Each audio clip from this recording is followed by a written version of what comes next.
오늘의 말씀은 민수기 19장 11절부터 22절까지 말씀입니다. 사람의 시체를 만진 자는 이레 동안 부정하리니 그는 셋째 날과 일곱째 날에 잿물로 자신을 정결하게 할 것이라. 그리하면 정하려니와 셋째 날과 일곱째 날에 자신을 정결하게 하지 아니하면 그냥 부정하니, 누구든지 죽은 사람의 시체를 만지고 자신을 정결하게 하지 아니하는 자는 여호와의 성막을 더럽힘이라.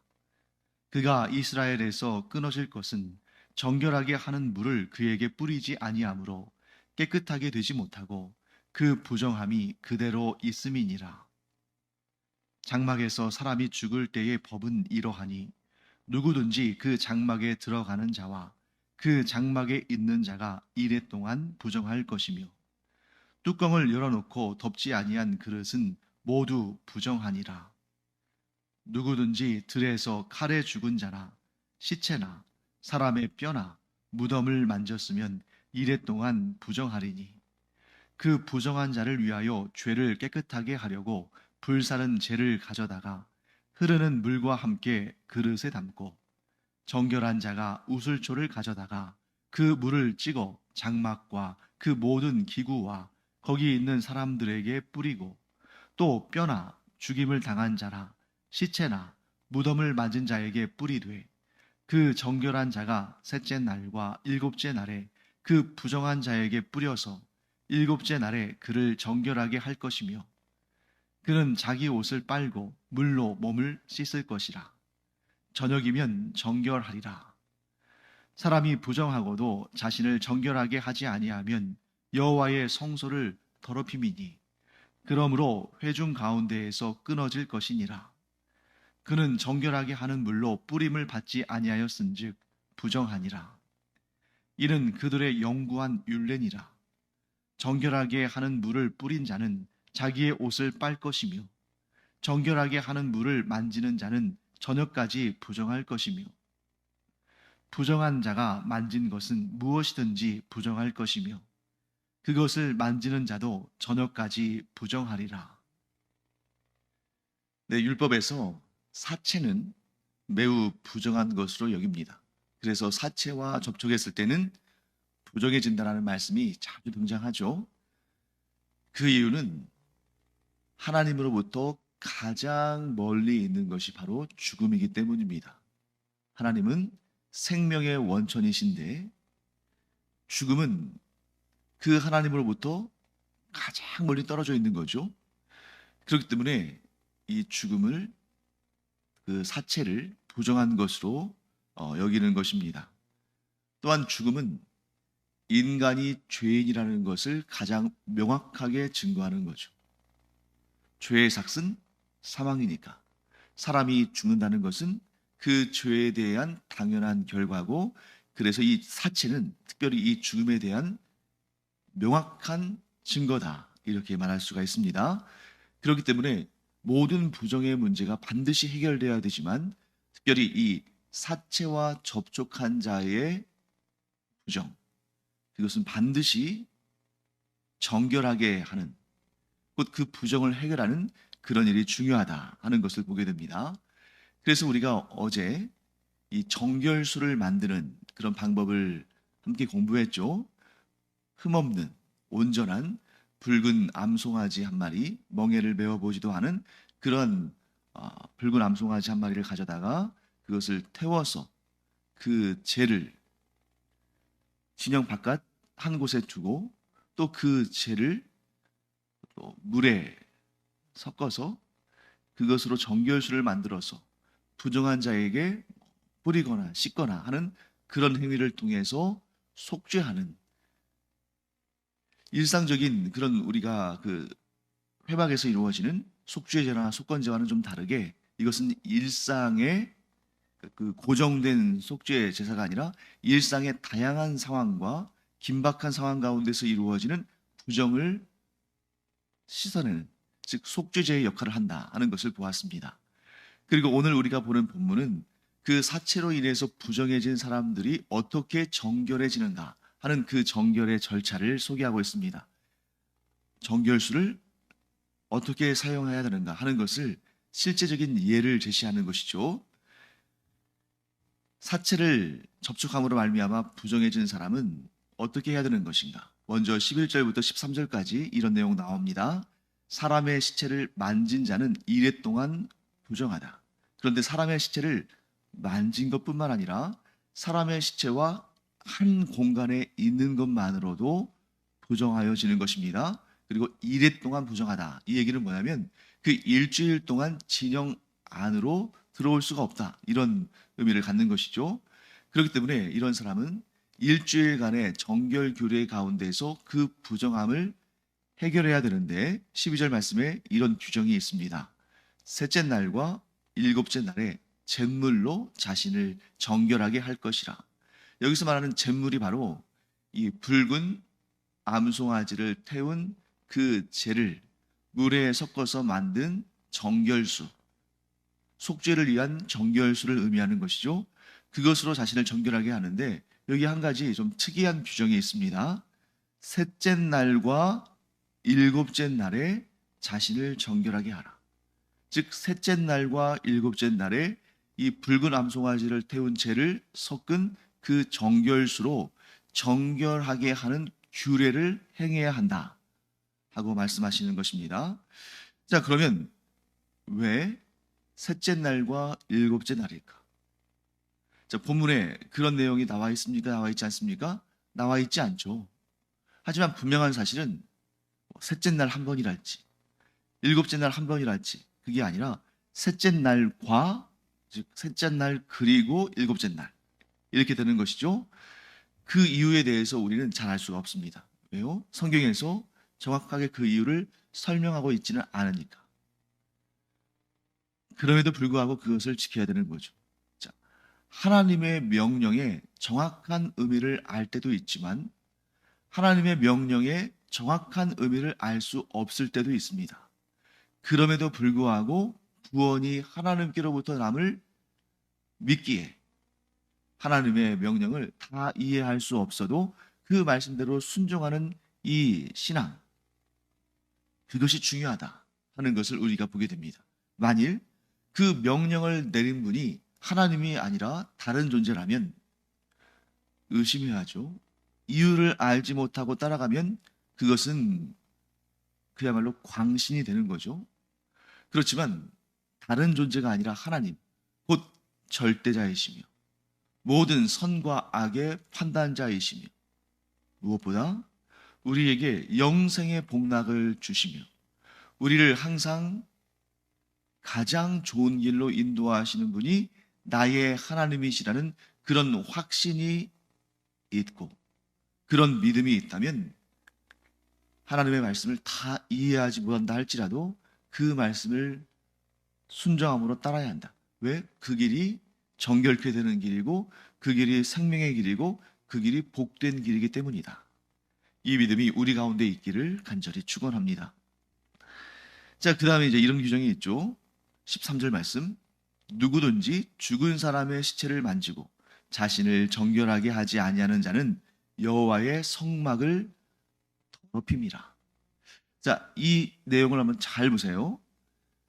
죽은 사람 시체를 만졌습니다. 그런데 이 정결수로 3일째와 7일째에 씻어내는 이 규정을 행하지 아니하는 자는 여호와의 성막을 더럽히는 자다. 자, 이것을 문자적으로만 해석하면 어떻게 이해할 수 있냐면 죽은 자의 시체에 접촉했음에도 불구하고 이 3일째와 7일째의 이 잿물, 붉은 송아지의 잿물, 이 정결수로 정결하게 하는 규례를 행하지 않은 자는 여호와의 성막을 더럽힌 것이다. 그런데 인과관계가 좀 명확하지 않잖아요. 이 사람이 뭐 집에서든 또는 뭐 어디 뭐 들에서든 죽은 사체를 접촉했습니다.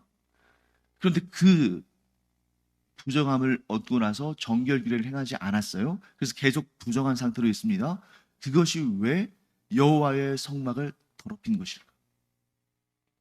분명한 사실은 이렇게 시체에 접촉한 사람이 정결 규례를 행하지 않았다고 해서 그것이 여호와의 성막을 더럽힌 걸로 여겨서 여호와의 성막을 정결케 하는 그러한 절차를 행하지 않았다는 겁니다. 물론 1년에 한 번 대속죄일에 7월 10일에 대제사장이 지성소 안에 들어가서 한 해 동안 묵혀졌던 모든 이스라엘의 죄를 사함을 받는 그런 절차를 치르기는 합니다만, 그것이 구체적으로 이렇게 사체에 접촉한 사람들의 부정을 해결하기 위한 그런 목적은 아니죠. 자, 그러면 사체를 접촉한 사람이 정결규례를 행하지 않음으로 인해서 여호와의 성막 자체가 더럽혀졌다면, 여호와의 성막 자체를 정결케 하는 그 부정한 사람은 그렇다 치고, 일단 이 여호와의 성막이 정결해져야 하나님을 올바로 섬길 수 있으니까 그런 절차를 거쳐야 되는데 그런 내용은 나오지 않아요. 자, 그러면 이 사체를 접촉함으로 부정하여진 사람이 정결규례를 행하지 않았을 때에 여호와의 성막을 더럽힌다는 것은, 그 행위가 여호와의 성막을 더럽히는 것이라는 것을 어떻게 이해할 수 있을까? 답은 가장 가까운 문맥에 보통 있죠. 13절 중간부를 보시면 이런 내용이 나옵니다. 그가 이스라엘에서 끊어질 것은 정결하게 하는 물을 그에게 뿌리지 아니하므로 깨끗하게 되지 못하고 그 부정함이 그대로 있음이니라. 자, 사체에 접촉한 자가 정결수를 그 부정한 몸에 뿌리지 않으므로 부정이 그대로 남아 있으면 그것이 여호와의 성막을 더럽힌 것이다, 이렇게 규정했습니다. 그런데 거기에 대한 추가적인 그 후속 조치는 뭐라고 말씀하냐면, 그는 이스라엘에서 끊어져야 한다. 즉 이스라엘 백성들로부터 분리되어야 한다. 대부분 이스라엘 백성에서 끊어진다는 것은 추방의 명령일 수도 있지만 대부분의 경우는 사형을 의미하는 것입니다. 자, 지금 어떻게 했어요? 즉 사체를 접촉했지만 정결규례를 행하지 않은 자는 이스라엘 백성들로부터 끊어집니다. 그러면 이것은 뭘 의미하냐면, 여호와의 성막을 더럽혔다는 이 표현이 정말 그 성막, 회막 자체를 더럽혔다는 것이라기보다는 상징적으로 이스라엘 백성들을 부정하게 만들었다, 이스라엘 백성들의 거룩함을 훼손했다, 이렇게 해석하는 거죠. 그러니까 여기에서 그 부정한 자가 정결규례를 행하지 않으면 이스라엘, 그 여호와 하나님의 성막을 더럽혔다는 것은 곧 이스라엘의 하나님의 그 거룩한 백성들을 부정하게 만든 것이다. 아주 중요한 내용이 나옵니다. 개인의 일탈이 그 개인의 일탈로만 머물지 않고 공동체에 영향을 미친다. 개인의 부정이 그 한 사람의 부정에만 머물지 않고 공동체의 부정을 일으킨다. 그러므로 사체를 접촉함으로 부정하여진 자가 그 부정을 해결하지 아니하면, 즉 정결규례를 통해서 그 잿물, 곧 붉은 암송아지를 태운 그 죄를 섞은 정결수를 그 몸에 뿌리지 않으면 그 부정이 해결되지 않을 뿐만 아니라 그로 인해서 여호와의 성막이라고 일컬어지는 여호와의 임재하심을 경험하는 이스라엘의 그 거룩한 공동체가 부정하여진다, 오염된다 하는 것을 보게 됩니다. 그래서 여러분, 우리가 신앙생활을 잘 해야 되는 이유, 우리가 죄가 있으면 즉각 하나님께 회개하고 그리스도의 보혈로 정결케 되어야 되는 이유는 뭐냐면, 그 죄의 문제가 나 한 사람에게만 딱 적용되고 끝나는 것이 아니라 나의 가족들에게, 또 교회 공동체에게, 나아가 그리스도의 몸된 온 세상의 성도들에게 악한 영향을 미치고, 그것이 곧 부정의 오염, 부정의 전염으로 교회 공동체에 심각한 문제를 일으킬 수 있다 하는 것을 이 말씀을 통해서 우리가 깨닫게 되는 거죠. 사랑하는 성도 여러분, 우리는 사람에게 까닭에 죄를 지을 수 있습니다. 자, 사람이 죄를 전혀 짓지 않는다면, 특히 하나님을 섬기게 되면서부터 죄를 전혀 짓지 않는다면, 이렇게 율법에서 죄를 속죄하는 방법, 부정을 해결해서 거룩함을 회복하는 방법을 말씀하지 않을 거예요. 왜? 하나님의 백성들은 전혀 죄를 짓지 않는 그런 부정과 죄악에 대한 이야기도 할 필요 없고 그것을 해결할 방법을 제시할 필요가 없는 거죠. 우리는 모두 이 땅에 살아가는 동안에 죄를 짓고 부정하여집니다. 관건은 무엇입니까? 그러나 하나님께서 그 죄로부터 또 그 부정으로부터 거룩함을, 정결함을 회복할 방법을 주셨고 그것을 우리가 따라야 한다는 것입니다.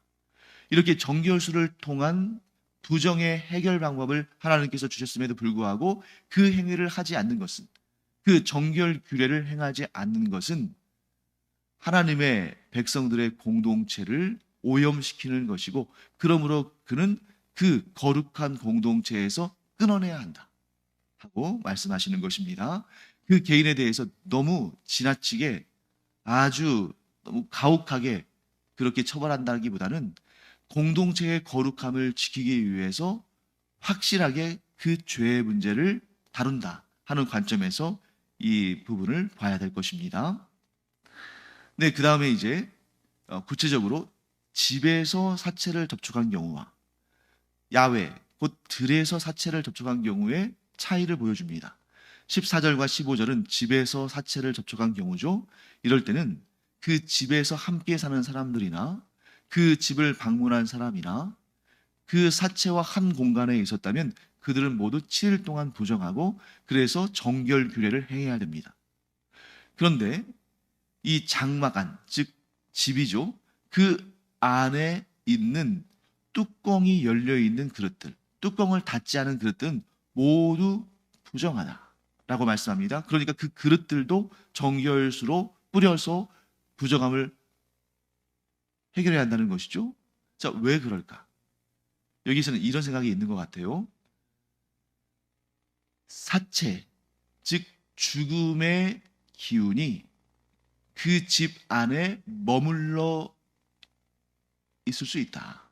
그런데 그 뚜껑이 열려 있는 그릇에는 그 죽음의 기운으로 채워줄 수 있으니까 그것을 정결규례를 통해서 거룩하게 해야 한다 하는 그런 개념이 있습니다.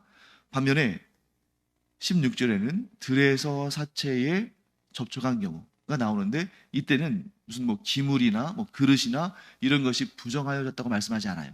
그것은 공기의 흐름으로 인해서, 자, 집이나 장막 안은 공기가 머물러 있잖아요. 그런데 이 들, 야외는 공기가 흐르기 때문에 죽음의 기운이 흘러갔다. 그래서 어떠한 기물이나 그릇이 부정하여졌다. 이러한 개념은 나오지 않습니다. 자, 그래서 그런 흐름의 개념이 17절에도 나와요. 그 부정한 자를 위하여 죄를 깨끗하게 하려고 불사른 재를 가져다가 흐르는 물과 함께 그릇에 담고. 자, 여러분, 이 부정을 정결하게 하기 위해서 이 잿물이 필요한데, 그래서 붉은 암송아지를 불사른 재를 가져다가 물에 타는데 그 물이 어떤 물이어야 되냐면 흐르는 물입니다. 자, 흐르는 물은 뭘까? 흐르는 물은 그릇에 담겨 있는 물이 아니라는 거예요. 흐르는 물은 생명수를 의미합니다. 즉 물이 뭐 생명이 있냐 없냐 그런 과학적인 근거를 따지는 것이 아니라 상징성이 있는 거죠. 물이 흐른다는 것은 그 물이 살아있다는 것이고, 물이 어떤 그릇이나 뭐 주전자에 담겨 있다는 것은 그 물이 죽었다는 것을 의미한다. 이 광야 생활 중에는 아주 이것이 이해가 잘 됐을 거예요. 오늘날 우리는 참 이해하기 힘들 수 있지만, 오늘날 우리는 뭐 물을, 깨끗한 물을 뭐 주전자에 담아서 뭐 냉장고에 넣는다거나 하면 뭐 오래 보관할 수 있습니다만, 이 광야 생활을 하는 동안에는 물을 얻기도 쉽지 않았을 뿐만 아니라 또 고온의 온도 가운데 변질되기도 쉽고 세균의 번식도 쉽겠죠. 그렇기 때문에 뭐 항아리나 주전자나 그릇에 담아놓은 물은 굉장히 주의해야 됩니다. 그것을 마시고 탈이 날 수도 있고 심지어 죽을 수도 있죠.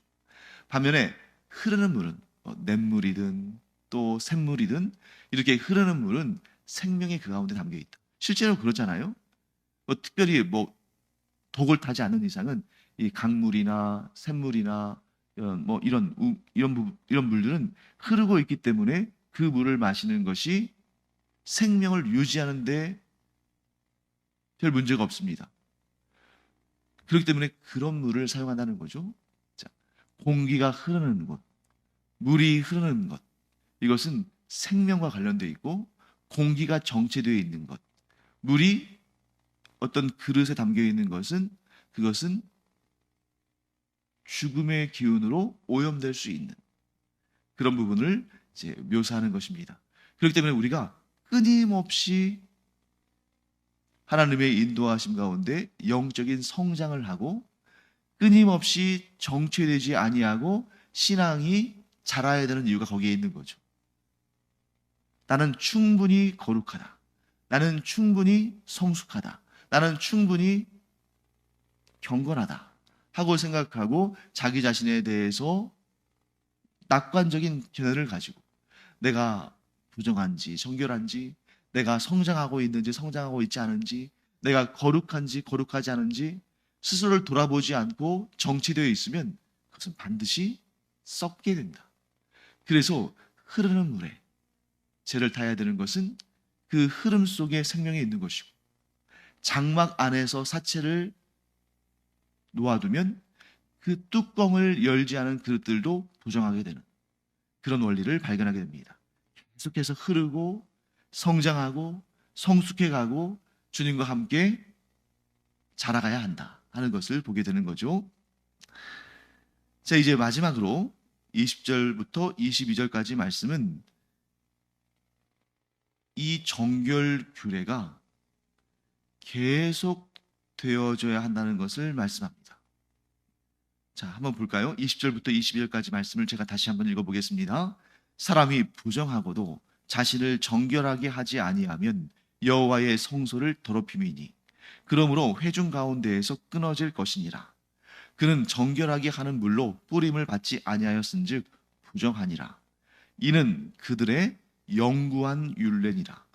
정결하게 하는 물을 뿌린 자는 자기의 옷을 빨 것이며 정결하게 하는 물을 만지는 자는 저녁까지 부정할 것이며 부정한 자가 만진 것은 무엇이든지 부정할 것이며 그것을 만지는 자도 저녁까지 부정하리라. 자, 우리가 전에 공부했던 내용이 나오죠. 거룩한 것인데 그 거룩한 일을 행한 자, 즉 그 정결하게 하는 물을 만진 자나 그것을 뿌린 자, 이런 사람들이 역설적으로 부정해진다는 겁니다. 그렇기 때문에 이런 일을 한 사람들도 역시 자기의 옷을 빨고 몸을 씻고 저녁까지 진영 밖에 있다가 저녁이 이제 되면 정결함을 회복하고 진영 안으로 들어온다. 그런 내용을 우리가 공부했죠. 이런 것처럼 이런 것은 계속 되어야 되는 일이다. 정결함이 있을 때마다 이런 일들이 계속 영구히 되어야 되는 일이다. 이렇게 말씀하시는 겁니다. 자, 여기에서 예수 그리스도의 정결케 하심과 이 정결수로 정결케 하는 것의 결정적인 차이를 발견하게 됩니다. 정결수를 만드는 사람도, 정결수를 뿌리는 사람도 하나님이 아니라 사람이기 때문에 그도 그 거룩한 일을 하면서 그것을 온전히 다 감당할 수 없는 연약한 사람이기 때문에 그 자신이 부정하여 주고, 그래서 그도 자기의 옷을 빨고 몸을 씻고 하면서 그 부정함을 해소하고 진영 안으로 들어와야 됩니다. 반면에 예수 그리스도는 연약하고 유한한 사람이 아니라 하나님이시기 때문에 예수 그리스도의 우리의 죄를 정결케 하시는 그 정결수, 곧 예수 그리스도의 보혈, 그 십자가의 보혈의 피는 계속해서 죄를 지을 때마다 그 피를 뿌리고 그 피로 씻어내고 하는 것이 아니라 예수 그리스도의 그 단회적인 사건, 곧 십자가에서 피 흘리신 그 일로 말미암아 우리의 모든 죄가 씻음을 받고 우리가 영구히 정결해진 것이다. 즉, 이 붉은 암송아지의 죄는 죄가 있을 때마다 그 정결 규례를 행해야 되지만 예수 그리스도의 보혈은 믿음으로 말미암아 그 사건이 우리 가운데에서 영원한 정결의 피로 우리에게 역사하신다. 이 사실을 알 수 있습니다. 그래서 이것이 바로 구약의 율법과 예수 그리스도의 복음의 결정적인 차이다.